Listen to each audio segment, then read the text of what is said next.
வணக்கம் அன்பர்களே. இந்த நாளில் அந்த நாள். ஆம், வரலாற்றின் வழித்தடங்களில் கடந்த 2000 ஆண்டுகளாக ஒவ்வொரு நாளும் உலகம் முழுவதும் நடந்தேறிய முக்கிய நிகழ்வுகளை நாள் வாரியாக நல்ல பல தகவல்களை தொகுத்து காணொளி மூலம் பகிர்வதில் மகிழ்ச்சி. வாருங்கள் அன்பர்களே, இனி வரலாற்றில் இன்று எனும் வாசல்களை திறந்து வலம் வருவோம்.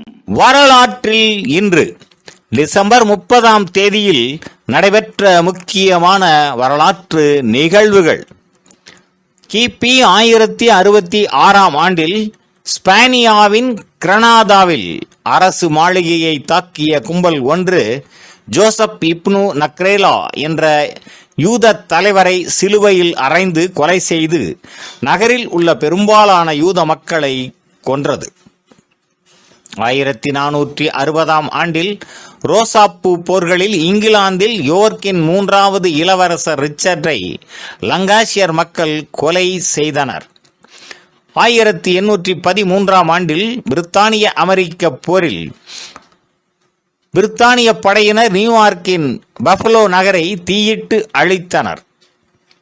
1853ஆம் ஆண்டில் ஐக்கிய அமெரிக்கா தொடருந்து போக்குவரத்து பாதை அமைப்பதற்காக மெக்சிகோவிடம் இருந்து 76,770 சதுர கிலோமீட்டர் பரப்பளவு கொண்ட காட்சன் என்ற இடத்தை $10 மில்லியன் அமெரிக்க விலைக்கு வாங்கியது.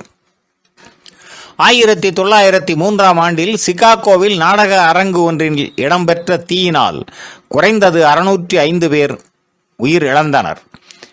1906ஆம் ஆண்டில் அகில இந்திய முஸ்லிம் லீக் கட்சி டாக்காவில் ஆரம்பிக்கப்பட்டது. 1916ஆம் ஆண்டில் ரஷ்ய மந்திரவாதியும் ரஷ்ய பேரரசரின் ஆலோசகருமான கிரிகோரி ரஸ்புடின் இளவரசர் பெலிக்ஸ் யுசோப்போவின் ஆதரவு படைகளினால் கொல்லப்பட்டார். 1916ஆம் ஆண்டில் ஹங்கேரியின் கடைசி மன்னராக 1ஆம் சார்லஸ் முடிசூடினார். 1922ஆம் ஆண்டில் சோவியத் சோசலிச குடியரசுகளின் ஒன்றியம் உருவாக்கப்பட்டது.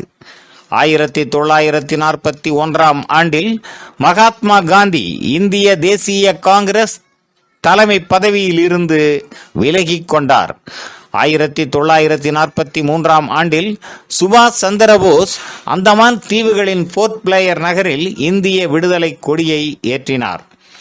1965ஆம் ஆண்டில் பெர்டினண்ட் மார்கஸ் பிலிப்பைன்ஸின் அரசு தலைவராக தெரிவு செய்யப்பட்டார். 1972ஆம் ஆண்டில் வியட்நாம் போரில் ஐக்கிய அமெரிக்கா வடக்கு வியட்நாம் மீதான குண்டு தாக்குதல்களை இடைநிறுத்தியது. 1993ஆம் ஆண்டில் இஸ்ரேலும் வாத்திகனும் தூதரக உறவுகளை ஏற்படுத்தி கொண்டன. 1997ஆம் ஆண்டில் அல்ஜீரியாவில் 4 ஊர்களில் இடம்பெற்ற வன்முறைகளில் மொத்தம் 400 பேர் கொல்லப்பட்டனர். 2004ஆம் ஆண்டில் அர்ஜென்டினாவின் புவனஸ் ஐரிஸ் நகரில் இரவு விடுதி ஒன்றில் இடம்பெற்ற தீயினால் 194 பேர் உயிர் இழந்தனர். 2006ஆம் ஆண்டில் முன்னாள் ஈராக் அரசு தலைவர் சதாம் ஹுசேன் தூக்கிலிடப்பட்டார்.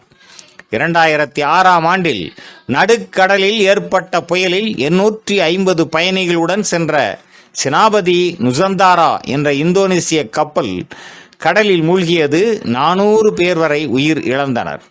2013ஆம் ஆண்டில் காங்கோ தலைநகர் கின்சாசாவில் அரசு எதிர்ப்பு ஆர்ப்பாட்டம் ஒன்றை அடுத்து 100 பேர் கொல்லப்பட்டனர்.